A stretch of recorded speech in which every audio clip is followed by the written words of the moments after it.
bentar salah background.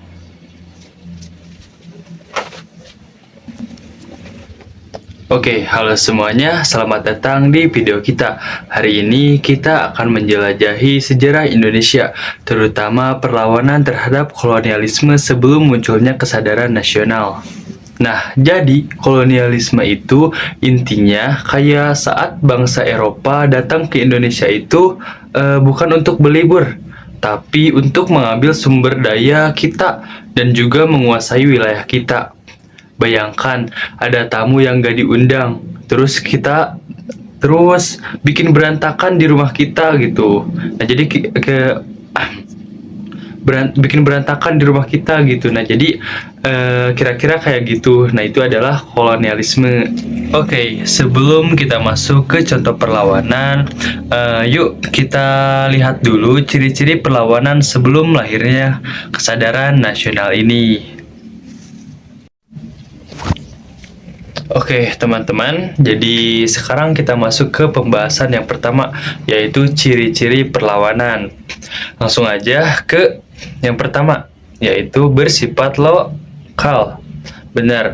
Nah, jadi perlawanan ini biasanya terjadi di satu daerah aja. Kayak ada drama lokal yang cuma ditonton warga setempat aja. Ya, yang kedua yaitu ada sporadis. Nah, jadi perlawanan ini kayak dadakan tanpa ada rencana yang matang. Bisa jadi karena marah mendadak mungkin. Nah, jadi tanpa ada rencana apa-apa langsung menyerang gitu. Nah, yang ketiga yaitu ada loyalitas kepada pemimpin lokal. Nah, lebih loyal kepada pemimpin daerah, bukan ke bangsa Indonesia. Nah, jadi kayak kita nih, dukung tim bola lokal, bukan dukung tim bola nasional. Nah, yang keempat, yaitu ada taktik tradisional. Nah, jadi ini memakai senjata tradisional, kayak keris, panah, bukan senjata canggih. Keren sih kalau misalnya pakai senjata canggih, cuman waktu itu kan belum ada. Nah, yang kelima yaitu ada ketidakpuasan terhadap kebijakan kolonial. Nah, semua ini dipicu oleh kebijakan rakyat yang susah, seperti kalau kita dipaksa bayar utang teman yang nggak pernah dibayar gitu. Nah, itu adalah ciri-ciri dari perlawanan bangsa Indonesia. Next. Oke, selanjutnya yuk kita bahas perlawanan terhadap Portugis. Nah, ini adalah beberapa kerajaan yang melawan. Selanjutnya perlawanan terhadap Portugis. Yang pertama terdapat Kesultanan Ternate. Tokohnya yaitu Sultan Hairun. Tujuan tersebut yaitu menentang monopoli perdagangan Portugis.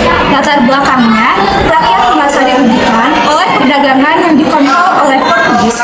Dampak dari ini yaitu meskipun berjuang, Portugis tetap dominan di Maluku. Selanjutnya terdapat Kesultanan Denmark. Tokohnya yaitu Raden Hatta dan tujuannya yaitu menghapuskan kekuasaan Portugis di pelabuhan-pelabuhan. Latar belakangnya ingin memperluas kekuasaan di jalur perdagangan. Dampaknya yaitu mendorong kekuatan lokal untuk bersatu. Selanjutnya terdapat Kesultanan Aceh. Tokohnya yaitu Sultan Iskandar Muda. Tujuannya melawan dominasi Portugis. Latar belakangnya memiliki posisi strategis dalam perdagangan rempah-rempah dan dampaknya yaitu berkontribusi pada ketahanan wilayah dari pengaruh asing. Nah, tadi kan Portugis.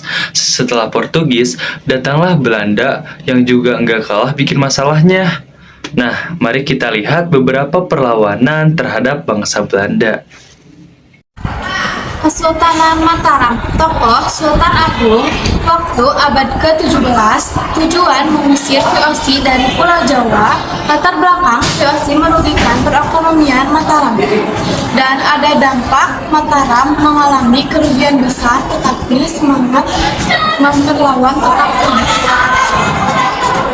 Ada kedua, Kesultanan Goa. ada tokoh Sultan Hasanuddin dan waktu ke abad ke-17, tujuan melawan ekspansi VOC Sulawesi, latar belakang berusaha mempertahankan kekuasaan, dan ada dampaknya meski gagal menandai semangat periunan lokal. Baik, berlanjut ke beberapa perlawanan yang sangat terkenal loh. Perlawanan Pattimura, tokoh Pak Kapitan Pattimura, waktu 1817, tujuan menentang kebijakan kolonial, latar belakang rakyat Maluku kesengsaraan akibat pajak dan ekspolitasi, dampak meningkatkan semangat perlawanan di daerah lain. 2. Perlawanan Pangeran Diponegoro, waktu 1825 sampai 1830 Perang Jawa, tujuan menentang intervensi Belanda, latar belakang rakyat menderita akibat pajak tinggi dan korupsi, dampak menjadi simbol perjuangan untuk kemerdekaan. Masih banyak lagi perlawanan. Jadi yuk kita lihat beberapa di antaranya. Ada apa aja sih?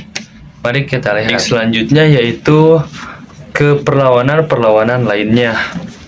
Nah, langsung aja ke yang pertama. Nah, yang pertama yaitu ada perlawanan Kesultanan Palembang. Nah, ada tokoh yang terkait yaitu Sultan Muhammad Badarudin, lalu terjadi pada 1821 dan tujuan utamanya yaitu mempertahankan kedaulatan Palembang. Nah, ada juga dampaknya, meskipun kalah tetapi menunjukkan semangat perlawanan.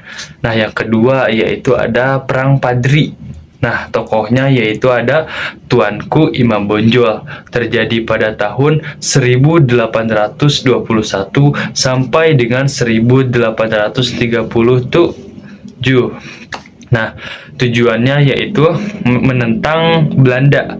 Nah, dampaknya yaitu mengubah dinamika sosial dan politik di Sumatera.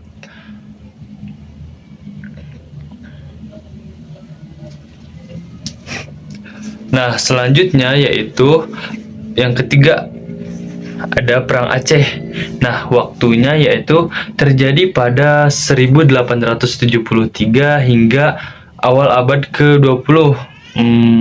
Lumayan lama banget ya. Nah, yang tujuannya yaitu mempertahankan kemerdekaan Aceh. Nah, dampaknya yaitu kerugian besar bagi Belanda. Ya, pokoknya Belanda itu mengalami kerugian. Nah, yang keempat yaitu perlawanan Sisinga Magaraja. Nah, waktunya yaitu pada akhir abad ke-19.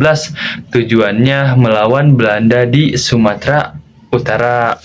Nah, dampaknya yaitu menyemangati perjuangan masyarakat lokal. Nah, yang kelima yaitu perlawanan kerajaan-kerajaan di Aceh.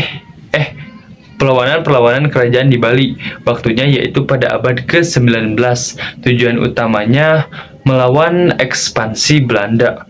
Nah, dampaknya yaitu ada taktik puputan, perlawanan sampai titik darah penghabisan. Nah, yang keenam yaitu ada perlawanan Kesultanan Banjar. Tokohnya yaitu ada Pangeran Antasari. Waktunya yaitu pertengahan abad ke-19. Tujuan utamanya ya ada yang bisa tebak? Udah jelas sih, pasti menentang kekuasaan Belanda.